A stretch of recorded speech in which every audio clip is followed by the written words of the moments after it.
ఎంత జాగ్రత్త పడ్డా ఏదో ఒకసారి చిన్న పెద్ద దెబ్బలైతే తాకుతుంటాయి. అలాంటి సిచ్యువేషన్లో మీరు హాట్ ప్యాక్ పెట్టాలా, ఐస్ ప్యాక్ పెట్టాలా అనేది చాలామందికి వచ్చే డౌట్. సో దెబ్బ తాకిన వెంటనే ఐస్ కానీ హాట్ కానీ ఏది పెట్టొద్దు. అది ఇంటర్నల్గా హీల్ అవ్వని వదిలేసేయాలి.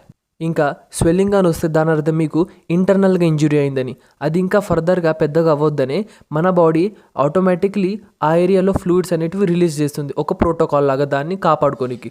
ఇలాంటి సిచ్యువేషన్లోనే మనం అక్కడ ఐస్ ప్యాక్ పెట్టాలి. అప్పుడే అక్కడ టెంపరేచర్ అనేది కూల్ డౌన్ అయ్యి స్వెల్లింగ్ అనేది కంట్రోల్లోకి వస్తుంది. ఇంకా మీకు స్వెల్లింగ్ ఏం రాకుండా ఓన్లీ పెయిన్ ఉంటే మీరు హాట్ ప్యాక్ యూస్ చేయండి. హాట్ ప్యాక్ వల్ల ఆ ఏరియాలో మజిల్ రిలాక్స్ అయ్యి బ్లడ్ సర్క్యులేషన్ ఇంక్రీజ్ అవుతుంది. అప్పుడు మీ హీలింగ్ ప్రాసెస్ అనేది తొందరగా అవుతుంది.